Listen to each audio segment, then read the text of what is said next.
Bom dia a todos. Eu cumprimento inicialmente Carmen Ramírez e Franklin Sirmans, que é um prazer tê-los conosco nesse momento, graças à iniciativa da Fernanda Feitosa e da Patrícia Rousseau, a quem nós somos muito gratos por possibilitar esse tipo de conversa que nos parece muito importante nesse momento. Eu sinto muito feliz de poder introduzir essa conversa sobre o trabalho de dois críticos convidados, que desenvolvem um importante trabalho em instituições artísticas, e são duas notáveis experiências singulares de coleções americanas. E cada uma delas realizada de acordo com perspectivas históricas particulares. Franklin, do you understand Portuguese, or you need the... You want to hear? Okay, o áudio.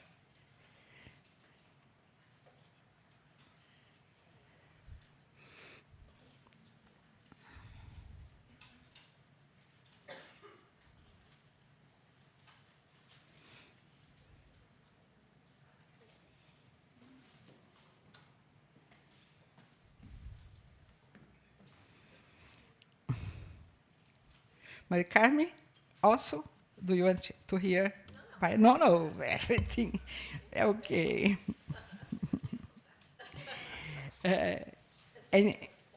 Então, eu dizia que estamos muito satisfeitos de poder recebê-los e ouvir o que eles trazem sobre os projetos desenvolvidos em contextos locais, que se desdobram, evidentemente, dentro de questões nacionais e internacionais. Eu faço questão de frisar um pouco essas circunstâncias particulares de cada uma das experiências que, como vocês vão perceber, são muito importantes.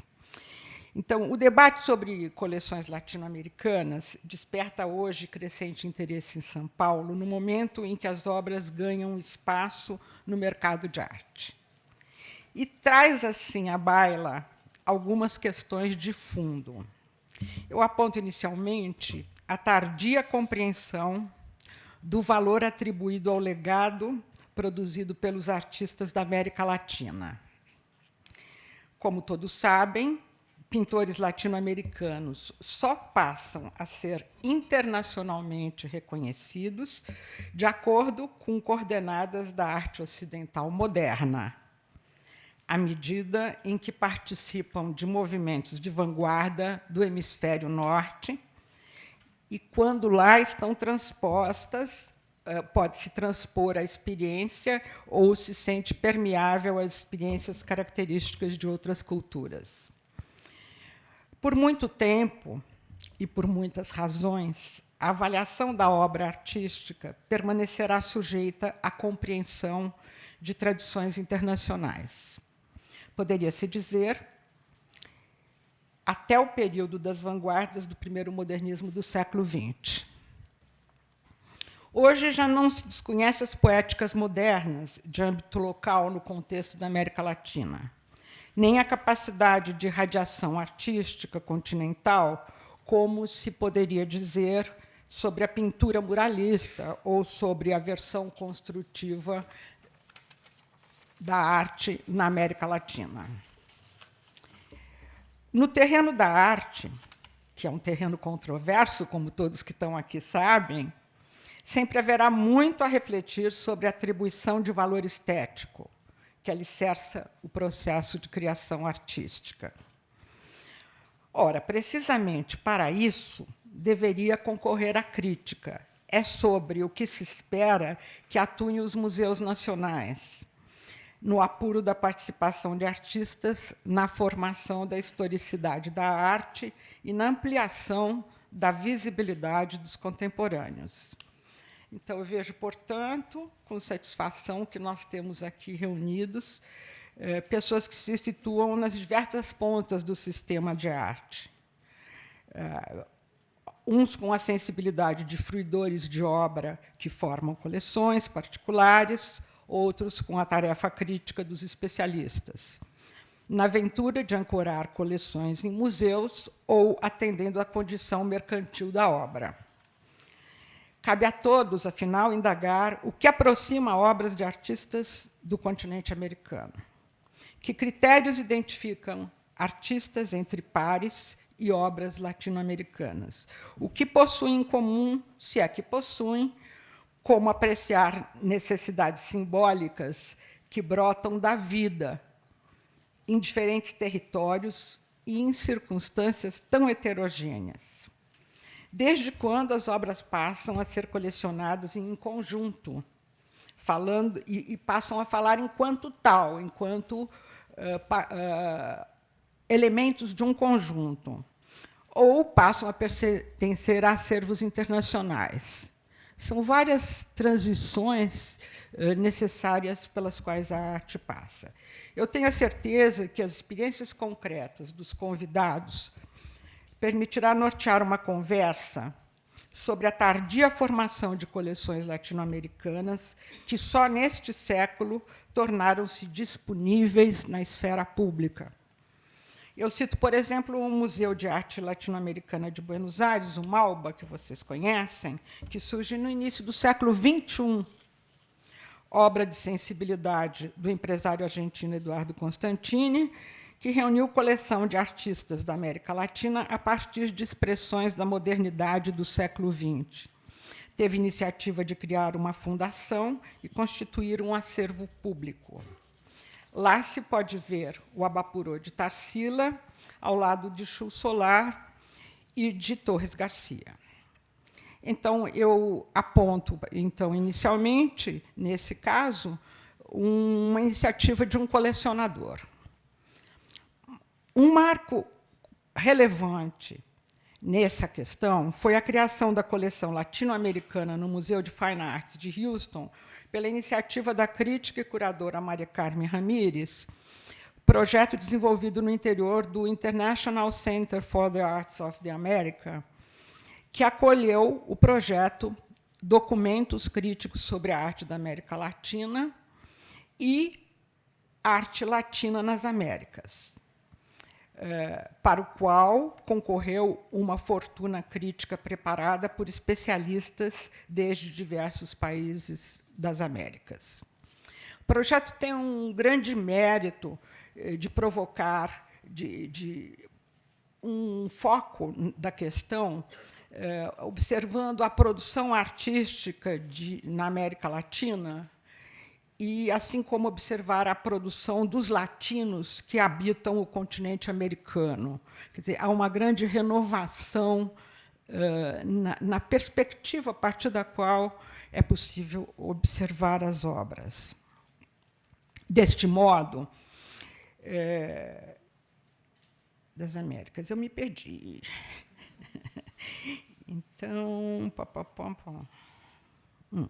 sem dúvida, tais experiências acontecem num momento propício a uma melhor compreensão crítica da diversidade de valores culturais e estéticos na contemporaneidade das Américas. E, do mesmo modo, as respostas dadas pelo curador e crítico contemporâneo Franklin Sirmans, desde a contribuição em Los Angeles, e, sobretudo, o recente desafio de dirigir uma nova instituição, como o Pérez Museum of Modern Art, em Miami, Museu de Arte Moderna, que traz o nome de Jorge Pérez, um doador de fartos recursos e da maior coleção de obras de cultura hispânica feitas no país.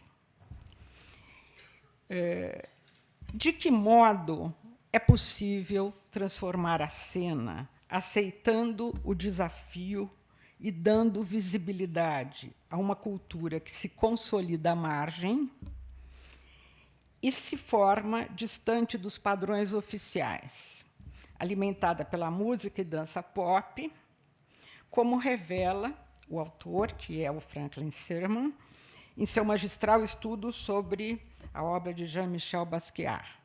nas circunstâncias do grafite e do rap. Como surgem novas abordagens curatoriais demandadas pelas circunstâncias da obra de artistas marginalizados, como sugerem as assemblagens de detritos de Noam Purifoy. Desafios que, por outro lado, também enfrentam exigências de adequação ao estabelecimento institucional dos museus, que, como se sabe, tem contado com o apoio dado pelas comunidades de filantropia cultural, conforme se caracteriza o colecionismo norte-americano. E, antes de passar a palavra aos dois convidados, eu não poderia encerrar essas observações preliminares sem assinalar o papel a ser desempenhado pelo patronato privado, ainda incipiente no Brasil, quando se conversa sobre a construção do campo artístico. Muito obrigada a todos. Então, eu passaria a palavra a Carmen Ramírez para fazer suas reflexões.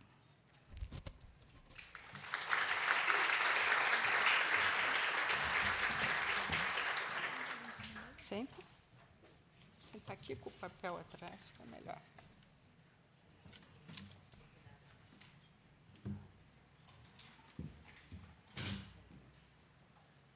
Para cambiar slides.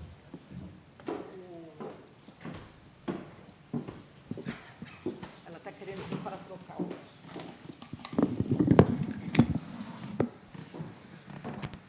Bom dia a todos. Eu adoro o português, mas meu português é muito ruim, so I'm going to speak in English. So you will excuse me. It is always a great pleasure to be here in Sao Paulo and in Brazil. It's a place of great energy, where I have done a lot of work throughout the years and have many friends, like my friend Ana Maria Belluzzo and Fernanda Feitosa. I want to thank Fernanda for the invitation to speak here today, as well as to the Arte Brasileiros review, and to Ana Maria for being the moderator and mediator in this session. Ana Maria has raised a number of very, very important issues that I hope that we will be able to discuss when we have the conversation. Right now, I'm going to present to you the project of Latin American art at the Museum of Fine Arts Houston, beginning with an introduction about the museum, and then focusing on how we built the collection of Latin American art, and then what we're doing and what the project of the International Center for the Arts of the Americas is all about. So I have a lot of territory to cover, and I want to begin by saying the Museum of Fine Arts Houston is today the 5th museum of its kind in the United States, and it is a museum that is characterized by not one building, but a whole campus of many different buildings. What you're seeing here is the first building of the museum by Mies van der Rohe, and then the second building by Rafael Moneo. And here will be the third building, which is, will be under construction next year. The museum has a school, the Glassell School of Art, that has a very important artist residency program called the Core Residency. It has a sculpture garden by Isamu Noguchi. Oh, sorry. It also has 2 house museums. This one, the most important one, I'm sorry, it's having the Bayou Bend House and Gardens houses the most important collection of 18th century American decorative arts in the United States, and it is housed in a location separate from the museum. You see the the campus of the museum, and this is where the new future building that's going to be dedicated all to 20th century art, including the Latin American collection. It's a project of the American architect Stephen Hall, which is due to be open by fall of 2019. So this is a very exciting moment. We have been working very hard for this new building. And as you can see, see the buildings in the museum really is what you might call an encyclopedic museum. It follows that model.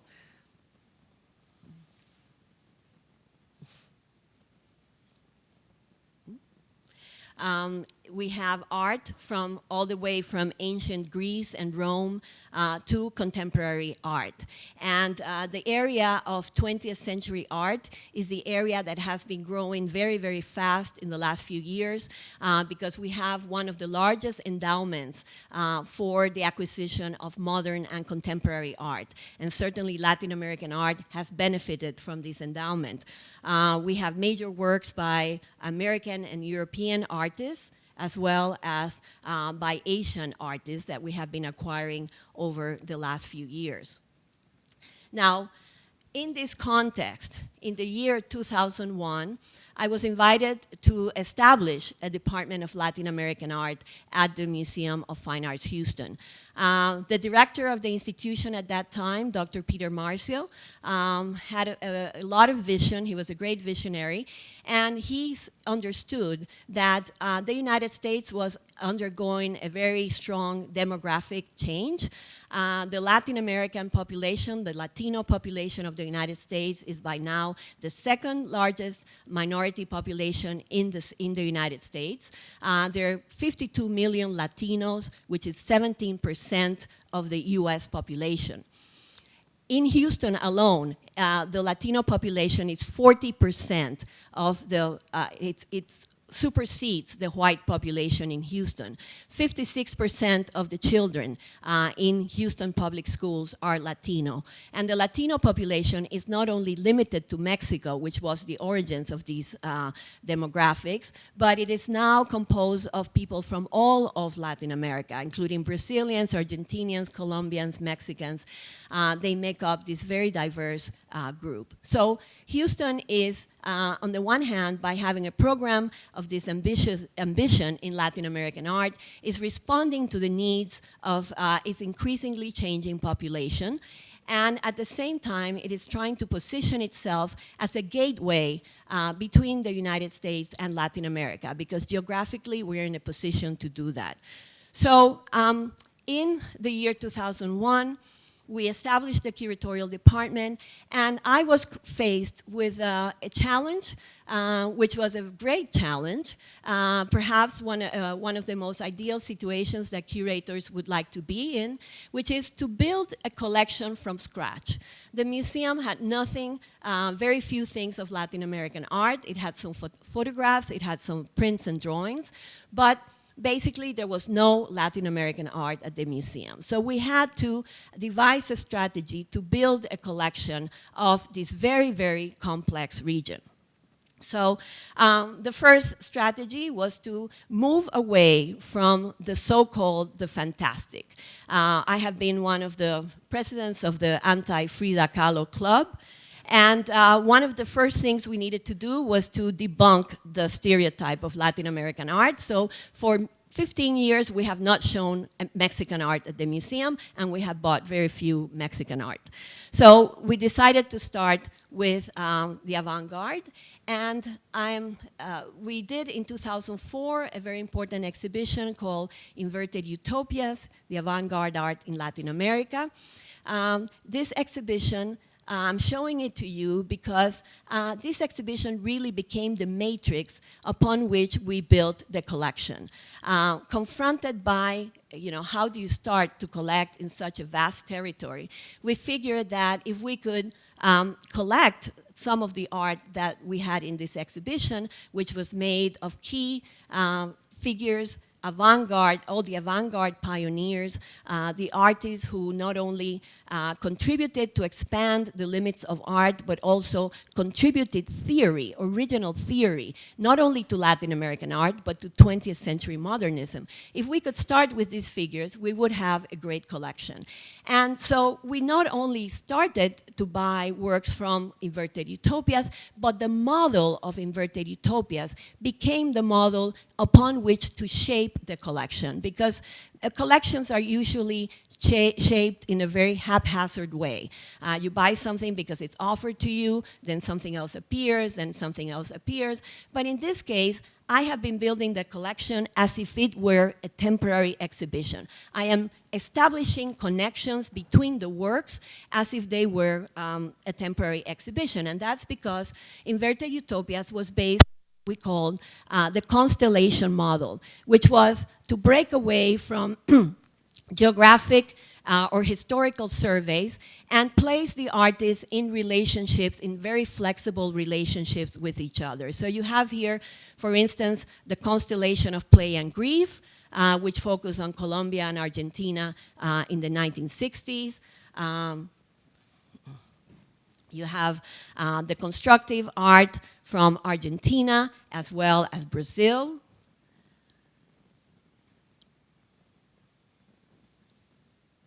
Something with this. It's not helping me. I have to point it where? Up there? Okay, okay. Then this is the constellation of touch and gaze that had artists like Elio Tizica, Ligia Clark, Cildo Meireles, Julio Leparc. All they were works that have to do with the sense of touch and the sense of gaze, of seeing. And then the constellation of conceptual art that had artists like Cildo, Leon Ferrari, Antonio Diaz on the floor, and Balmes from Chile, whom we consider to be a proto-conceptualist. So we really, most of these artists were being presented for the first time in the United States. It was a new narrative of Latin American art. And it was a huge exhibition. It was 350 works, more than 64 artists. It was almost like a biennial, and it took up the entire Mies van der Rohe building. So we had a lot to work with in terms of that exhibition. So we set out to, as I said, construct or articulate a collection based on this notion of the avant-garde and based on artists who were pushing the limits of art and who were also contributing original theory. And so the collection that we have been able to articulate has several nuclei, beginning with artists like Jules Solar, and these are artists from the first part of the century who contributed to some of the most important avant-garde movements. So we have Jules Solar from Argentina with the paradigmatic work La Jefa. Siqueiros, who was also represented in Inverted Utopias, a work of 1939. Torres Garcia, obviously a very important artist in the context of both the exhibition and art collection. And together with Torres Garcia, we have the whole collection of artists from the School of the South.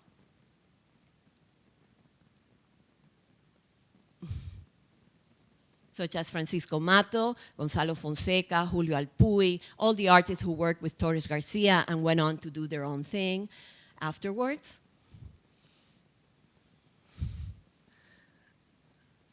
This is a little bit. Then we have a very important core of works of the Arte Madí movement by Rod Rothfuss, Gyula Kosice, Carmelo Ardenquin.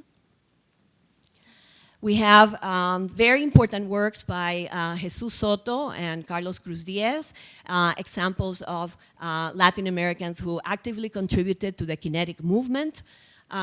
This is Jesus Soto's last penetrable. It's a huge penetrable that takes up all of Cullinan Hall in the Mies van der Rohe building. It's made up of 24,000 rods, all transparent with an ellipsis in the middle. It took us 10 years to actually produce this work, which is magnificent, and people actually go inside to experience the work. We have a lot of works like this in the collection. Very important works, Physichromies by Carlos Cruz Diez, with his contribution of color into space. And then big installations such as the chromosaturation. We're going to have this. Okay. The chromosaturation, which you may have seen here at the Pinacoteca, because we brought the whole retrospective of Carlos Cruz Diez. Another group of works is by Julio Leparc and artists who worked with light. And our objective, particularly when we have the new building, is to have the first galleries of light works, the first dark galleries in any museum collection where you can actually walk in and experience light as a fantastic element of the art.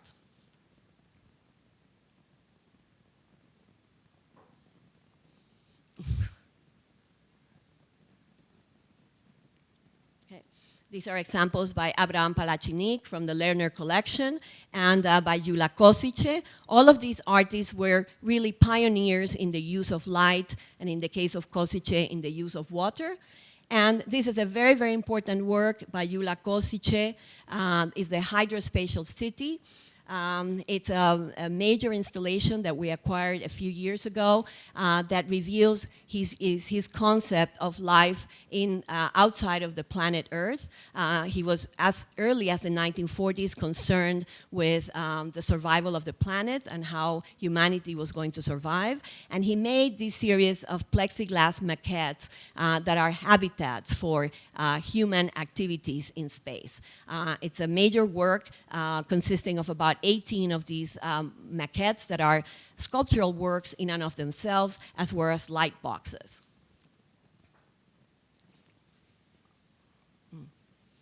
Then this was actually the first work to come into the collection by the Venezuelan-German artist Gego, who is a very, very important pillar of the collection. We have very many works by Gego in the collection. This is an example of her Reticularias. It is actually the largest one, freestanding one of the entire series. And then, of course, a very important part of this effort was in 2006, 2007, we were able to acquire the Adolfo Lerner collection of Brazilian constructive art. And we were able to, with that, incorporate over 100 works representative of the different groups that participated in this very important movement in Brazil. The Lerner collection obviously gave a very important core to our collection, which is the constructive movement. Our collection, in terms of a historic part of the collection, is very, very strong in constructivism, and that will be one of the key elements of our installations in the new building. The Lerner collection has very important works by Samson Flexer and the Atelier Abstraction. The concrete and neo-concrete artists, Ligia, Helio, Valdemar Cordeiro. Very important works, paradigmatic works of Ligia Clark, such as the first Superficie Modulada. Helio Itisica, Spatial Relief. Works by Sassilotto, as well as Mauricio Nogueira Lima and Franz Weismann.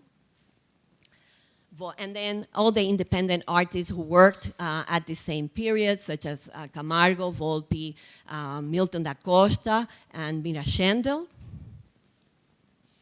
And what this collection allows us to do is really to show the strength of the constructive art movement, not only in Brazil, but also in Argentina, Uruguay, and Venezuela. And so these are examples of the kinds of installations that we're hoping to have in the new building, where the Lerner collection will have its own galleries in dialogue with other works in the collection. Another important nucleus has to do with the 60s in Argentina, as well as other countries. Works by Antonio Berni, Beatriz González, Luis Felipe Noé. These are all very paradigmatic works that have been reproduced many times. And then in the last few years, we have been very aggressively buying contemporary art. These are examples of artists like Alfredo Jar from Chile, Teresa Margolles from Mexico, Guillermo Cuica, one of his most important works, Le Sacre, was acquired a few years ago. And then from Brazil, of course, we're very interested in what is happening in Brazil, and as always, artists that I have worked very closely with, like Cildo Meireles, Tunga, Carmela Gross from Sao Paulo, Regina Silveira, Artists from Cuba, like Tania Bruguera. This is a flag that she made with human hair. A fantastic work that she also uses for her performances. Los Carpinteros, one of the first group of artists to work with Legos, which is now very, very popular. Maria Fernanda Cardoso, a work with dried starfish, a beautiful installation that we rescued, actually had been in storage for 20 years. And it was completely restored, and it's a magnificent work.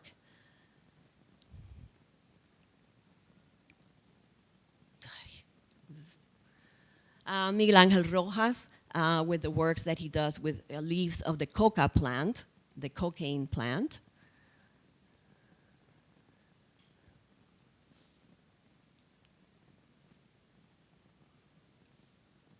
And then we have also been working with artists who do video installations, like Magdalena Fernandez from Venezuela, or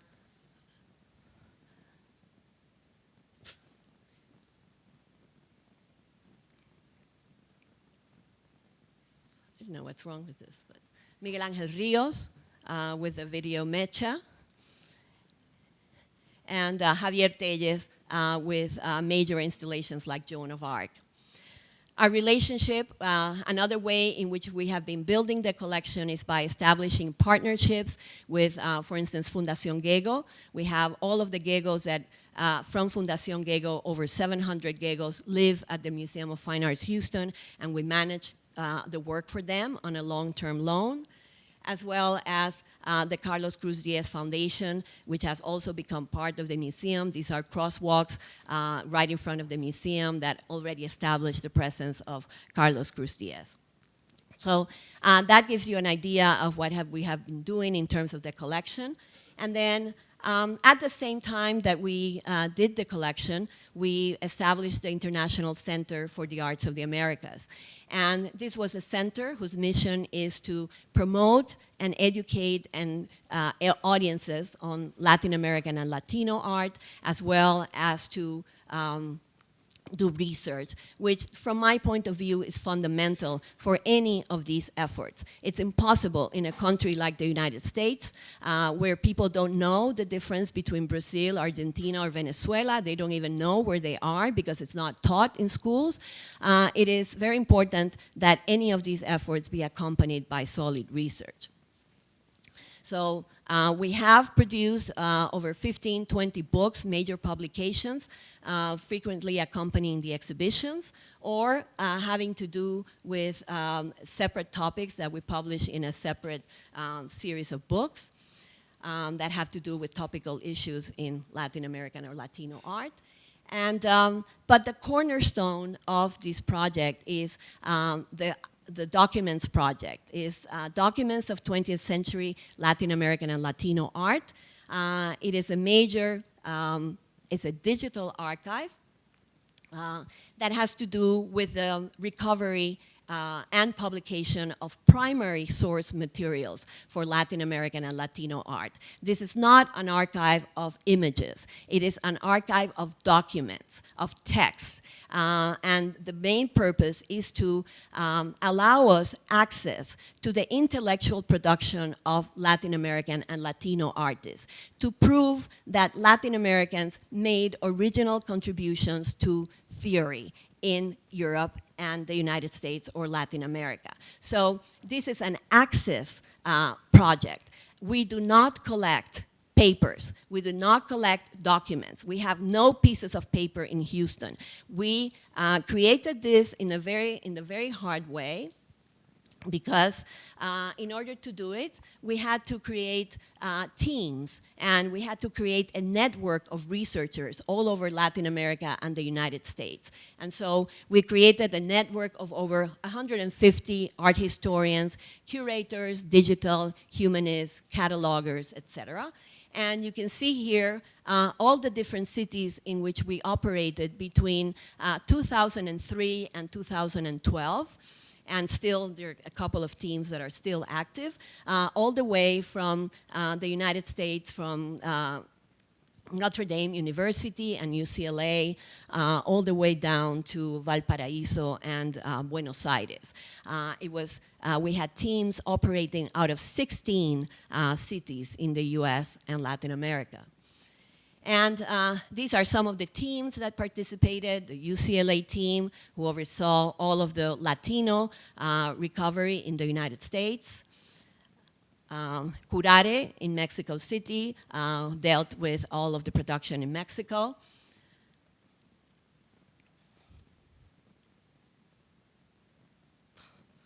Got stuck again.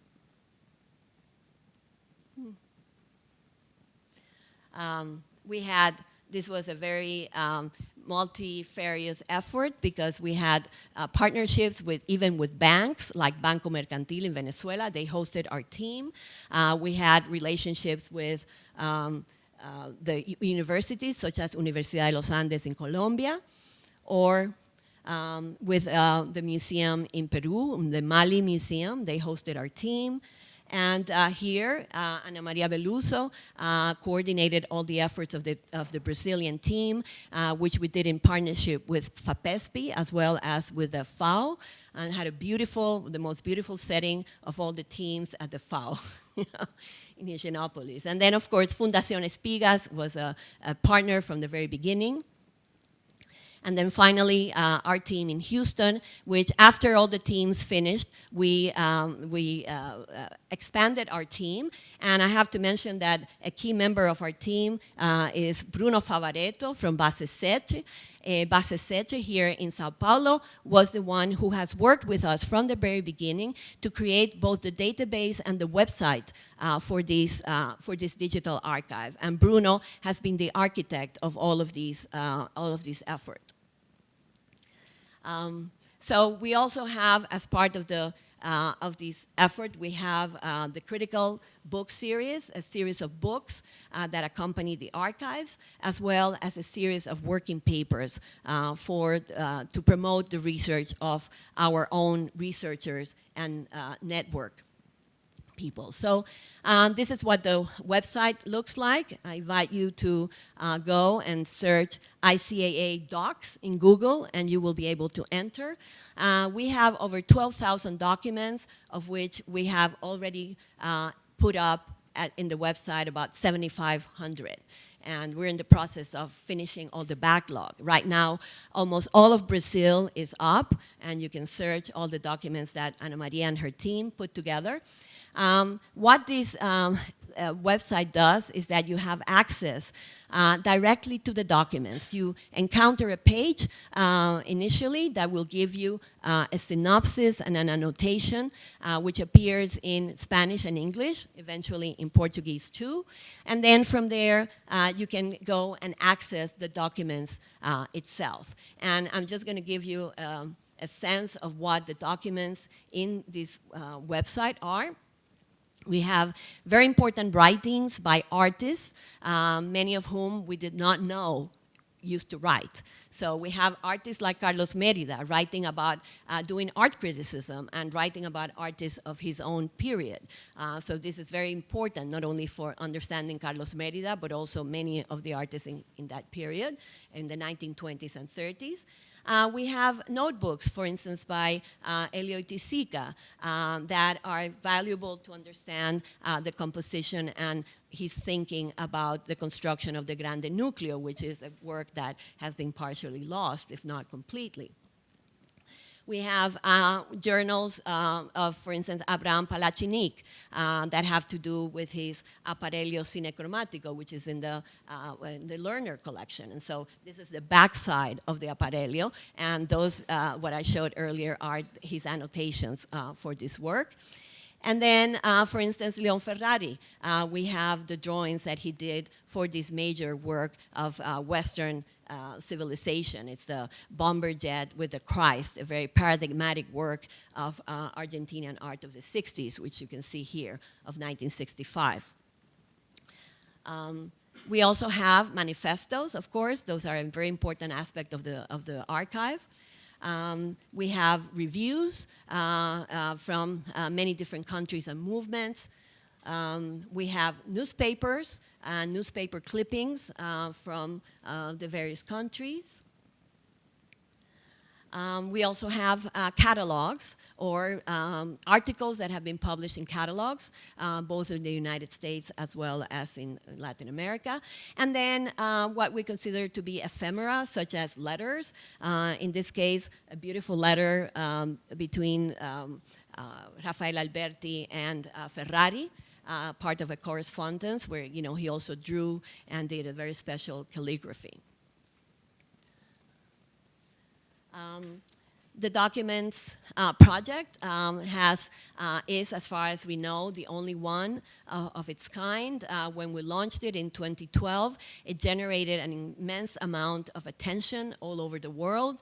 And critics like Holland Cotter from the New York Times strongly believes that this kind of research, this kind of project is what museums should be doing, and it's what's going to contribute for museums to renew themselves as we move into the 21st century. It has to be an important base. Documentation is what opens up new avenues of research, new perspectives, new connections. And in the case of Latin American art, it's fundamental because, as Ana Maria pointed out in the introduction, our countries don't really speak to each other. And we have no comparative history of Latin American art.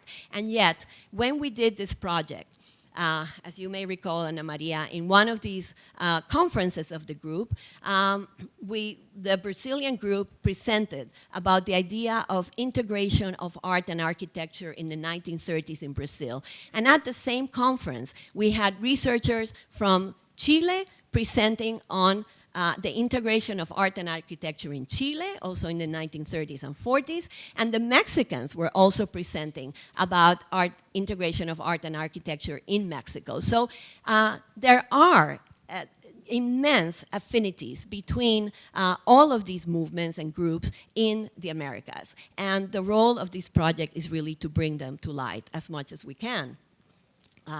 This is also a way in which we deconstruct the stereotypes of Latin American art that have been circulating for so long by providing the intellectual depth and proving how these artists were thinking and what critics and curators were thinking and how advanced they were in their understanding of modern art.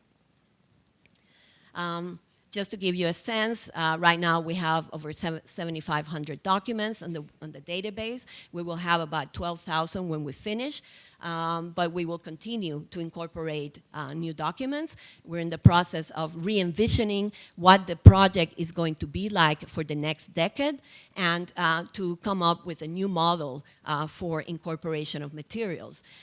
We have an outstanding number of registered users. We have 16,837 registered users, which is a huge number for this kind of project because this is what we consider to be a niche project. It's mostly geared towards people in the Latin American and Latino field, collectors, dealers, galleries, artists.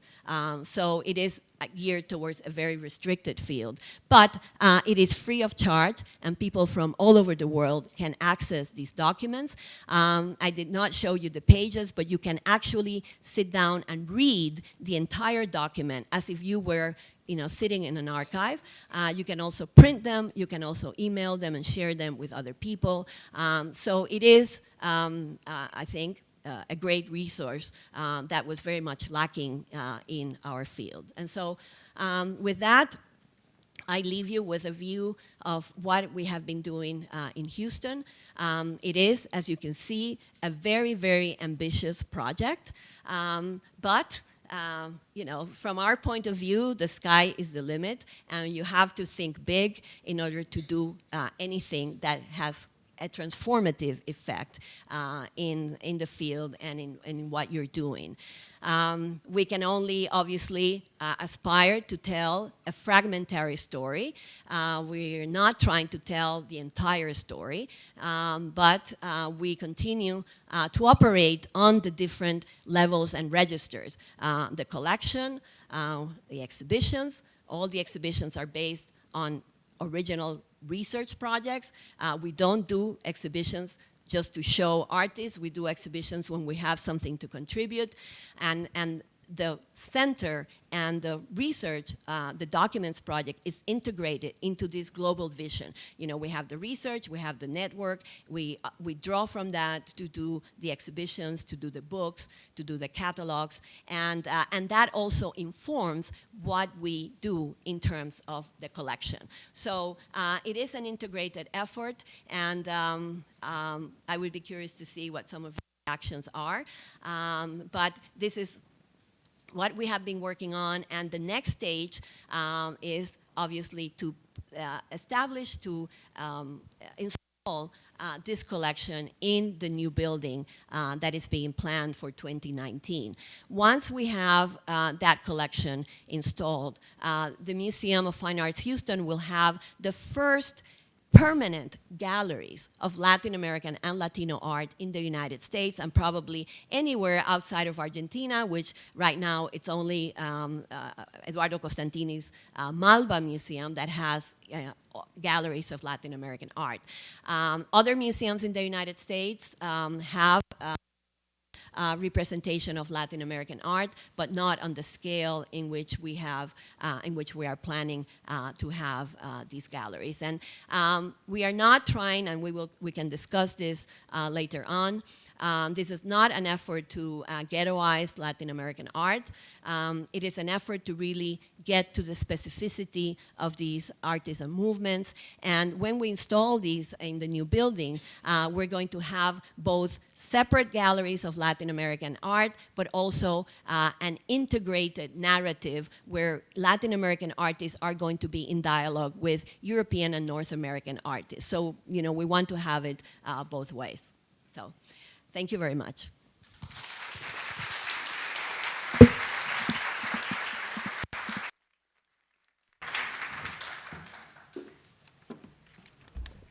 Muito obrigada, Mari Carmen. Convido agora para fazer a sua apresentação, por gentileza, o senhor Franklin Sirmans, diretor do Pérez Art Museum Miami.